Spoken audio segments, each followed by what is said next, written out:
Good morning, student, and welcome to all of you.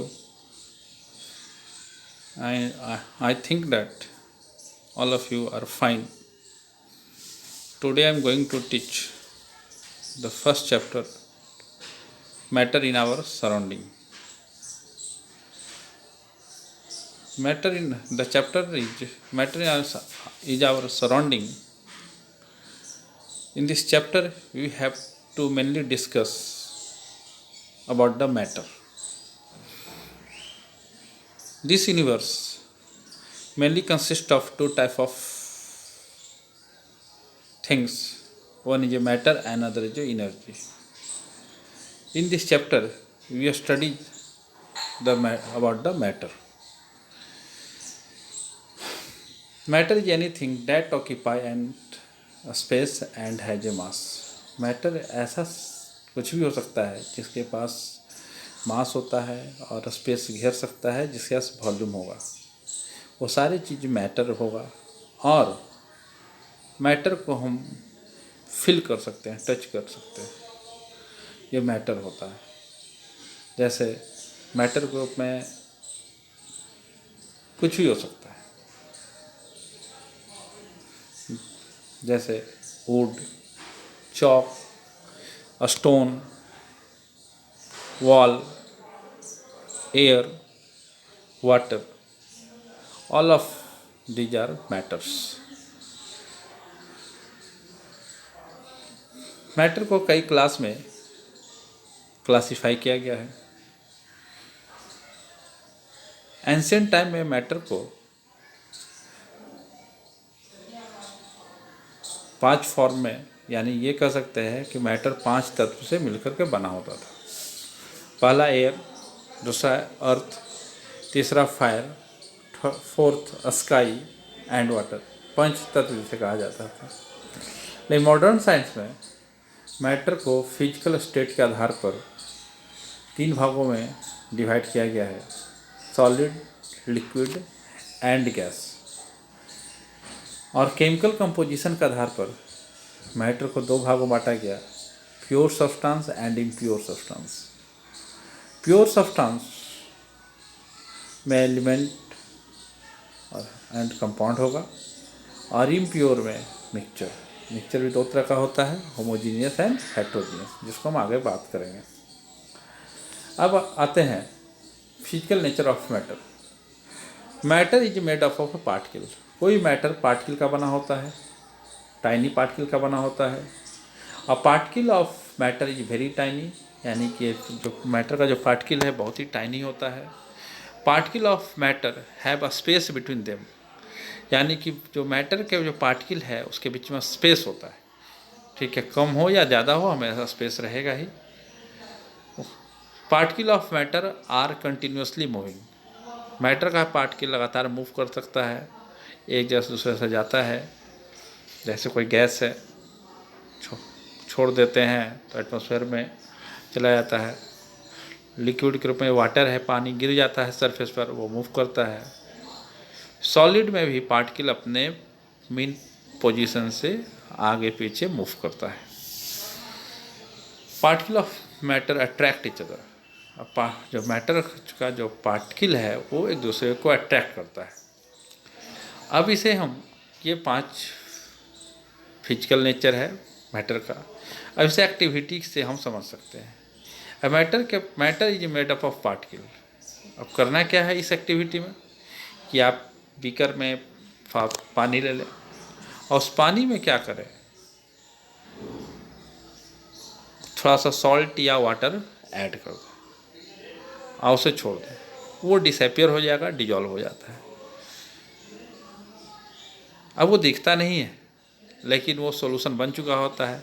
तो solution जो बना होता है उसमें पार्टिकल सॉल्ट का, शुगर का एंड वाटर का उसमें अवेलेबल है। तो इस तरह से कह सकते हैं मैटर जो है पार्टिकल का बना होता है। दूसरा एक्टिविटी जो है, अब आते हैं second natures. Particle of matter are very tiny. अब मैटर का पार्टिकल बहुत ही टाइनी होता है, इसे आँख से हम देखना बहुत मुश्किल है। अब इसके लिए क्या कर सकते हैं, एक एक्टिविटी लेते हैं। एक बीकर में क्या करेंगे, 100 ml वाटर लेते हैं, 100 ml वाटर ले लेते हैं, उसमें 2 3 4 क्रिस्टल जो है पोटेशियम परमैंगनेट का डाल देते हैं, और वो potassium permanganate deep purple colour का होता है। अब उस डीप पर्पल कलर के जो सोल्यूशन बना, उससे हम क्या करें, 10 ml उस सोल्यूशन को ले करके दूसरे बीकर में 100 ml पानी में उस 10 ml को अगेन डाल देते हैं, तो उससे लाइट पर्पल होता है। अगेन तीसरे बीकर में फिर अगेन 100 ml वाटर लेंगे और उस पहले वाले बीकर से 10 ml लाइट पर्पल कलर का जो पोटेशियम परमैंगनेट उसमें तीसरे में डालेंगे, वो पिंक हो जाएगा। इसी तरह से 5-6 बार करने से क्या होता है, पहला बीकर में जो पोटेशियम परमैंगनेट का कलर है उससे लाइट कलर सेकंड वाले में होगा, सेकंड से थर्ड वाला में लाइट कलर आएगा, थर्ड से फोर्थ वाला में, फोर्थ से फिफ्थ वाला में। इसी तरह से ये कलर लाइट हो जाता है। इसके लाइट होने के पीछे कारण ये है कि एक से दूसरे बीकर, दूसरे से तीसरे बीकर, तीसरे से चौथे बीकर में पोटेशियम परमैंगनेट का पार्टिकल तो जाता है, लेकिन उसकी संख्या कम हो जाती है, जिस कारण इसका कलर लाइट होते चला जाता है। इससे ये बात क्लियर हो गया कि पार्टिकल जो है, जो मैटर है, वो टाइनी पार्टिकल का बना होता है। तीसरा है particle of matter have a space between them. अब मैटर के पार्टिकल के बीच में स्पेस होता है, तो इसको भी बहुत ही सिंपल एक्टिविटी समझ सकते हैं कि बीकर में हम पानी ले लेते हैं, उसमें शुगर या सॉल्ट डाल देते हैं। शुगर सॉल्ट डालने से क्या होगा कि उस वाटर का जो वाटर लेवल चेंज नहीं होता है, वहीं पर आप मार्क कर दीजिए पहले, और चेंज नहीं होगा। और तो चेंज नहीं होने के कारण ये शुगर का या सॉल्ट का पार्टिकल तो गया, तो कहाँ गया, तो ये जो वाटर पार्टिकल बीच में जो स्पेस है, उस स्पेस के बीच में वो जाकर फिट हो जाता है, रहता है। इसलिए ये क्लियर हो जाता है कि ये वाटर के बीच में स्पेस है। इसी तरह से हर मैटर के बीच में स्पेस होता है, किसी में कम होता है, किसी में ज़्यादा होता है, लेकिन स्पेस होता है। चौथा है particle of matter are continuously moving. अब मैटर का पार्टिकल जो होता है वो कंटिन्यूसली मूव करता है, ठीक है।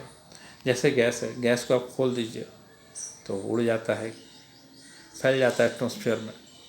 लिक्विड है, पानी गिरा दीजिए तो वो फैल जाता है। लेकिन इसी चीज़ को एक्टिविटी ग्रुप में हम देख सकते हैं कि एक बीकर में हम पानी ले लेते हैं और बीकर के वाल के सहारे एक ड्रॉप इंक डाल देते हैं, और उसे घंटा, 2 घंटा, 3 घंटा छोड़ देने पर ये पूरा का पूरा इंक ड्रॉप जो होता है, बिना हिलाए छोड़ दीजिए तो ये पूरे सॉल्यूशंस को कलर कर देता है।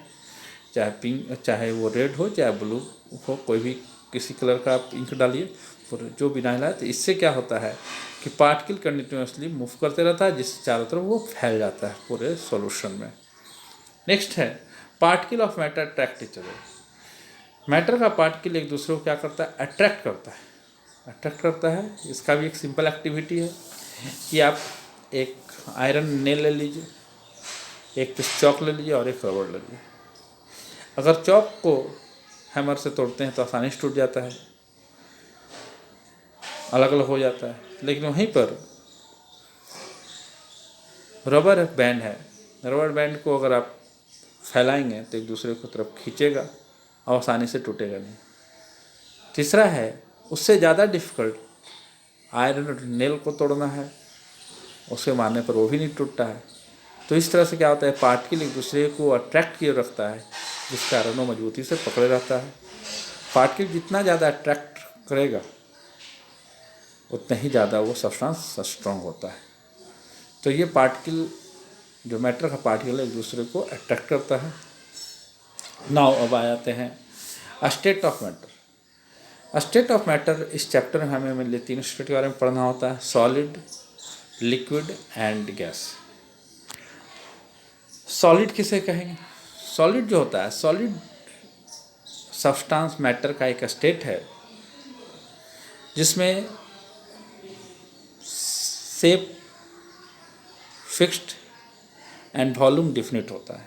शेप उसका फिक्स रहेगा और वॉल्यूम डिफिनिट रहेगा। जैसे चॉक, आयरन नेल, वुड, इनका शेप वॉल्यूम सब डिफिनिट होता है। आइस ये डिफिनिट होता है। इनके सॉलिड में पार्टिकल के बीच में स्पेस सबसे कम होता है। इसमें दूसरा तीसरा इसमें फोर्स ऑफ अट्रैक्शन सबसे ज़्यादा होता है और ये क्लोजली पैक्ड होता है जिसके कारण। और सॉलिड स्टेट में चौथा है part movement of particle is minimum, यानी कि यहाँ पर सॉलिड में पार्टिकल का मूवमेंट बहुत ही मिनिमम होता है, बहुत ही कम होता है, यानी कि अपने मीन पोजीशन से, अपने फिक्स पोजीशन से सिर्फ वाइब्रेट करता है, इधर उधर कहीं अपने पोजीशन को चेंज नहीं करता। And they are least compressible, ये बहुत ही कम कंप्रेसिबल होता है, कंप्रेस करना बहुत मुश्किल होता है सॉलिड को। नेक्स्ट है there rate of diffusion is list, यानी उसका रेट ऑफ डिफ्यूजन बहुत ही लिस्ट होगा, इधर वो नहीं करेगा, डिफ्यूजन नहीं करेगा। ये सॉलिड का प्रॉपर्टी हुआ। Now we come to the property of liquid. Liquid has no definite shape but है फिक्स्ड वॉल्यूम। लिक्विड के पास डिफिनिट शेप तो नहीं होता है लेकिन फिक्स वॉल्यूम होता है।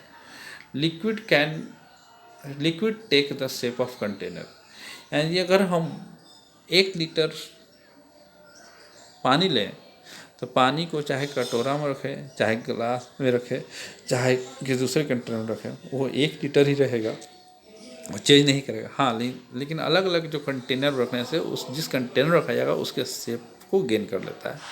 अगर हम लोटा में रखते हैं तो लोटा जैसा शेप हो जाएगा, अगर हम जग में रखते हैं तो जग जैसा शेप हो जाएगा, या दूसरे किसी कंटेनर रखेंगे तो उस तरह का शेप ले लेता है।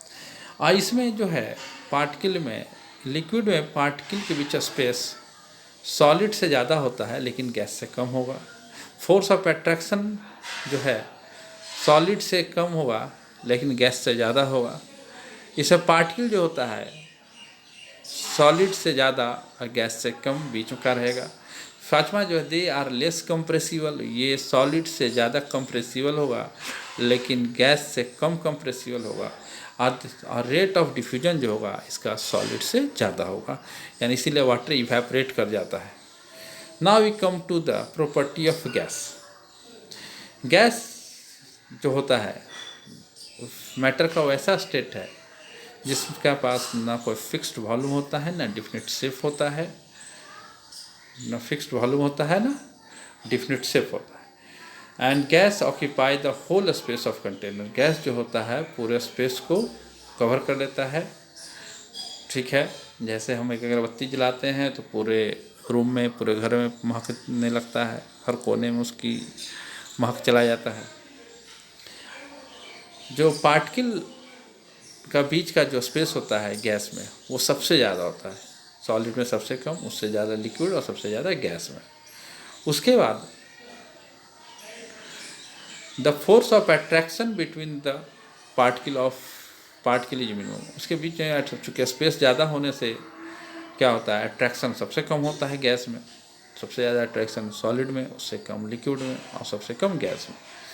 और मूवमेंट जो होता है पार्टिकल का, movement of particle is maximum, यानी सबसे ज़्यादा अगर मूवमेंट बात करें सॉलिड तो गैसियस स्टेट होता है, सॉलिड से ज़्यादा लिक्विड, लिक्विड से ज़्यादा गैस। और ये दे आर मोस्ट कंप्रेसिबल, ये हाईली कंप्रेसिबल होता है। किसी सिलेंडर में रख करके इसे हाईली कंप्रेस कर सकते हैं और इसे कंप्रेस कर लिक्विड में कन्वर्ट कर सकते हैं। And rate of diffusion is more than solid liquid, इसका रेट ऑफ डिफ्यूजन सबसे ज़्यादा होता है। किसी गैस को किसी कंटेनर को में रखे हुए उसको ओपन कर देंगे तो गैस चारों तरफ फैल जाता है। ठीक है, इस तरह से ये सॉलिड, लिक्विड और गैस मैटर का 3 स्टेट हुआ और ये सारे प्रॉपर्टी हुआ। आज हम यहीं तक रख रहे हैं, अब नेक्स्ट क्लास में इसे अगेन आगे कंटिन्यू करेंगे। Okay, thank you.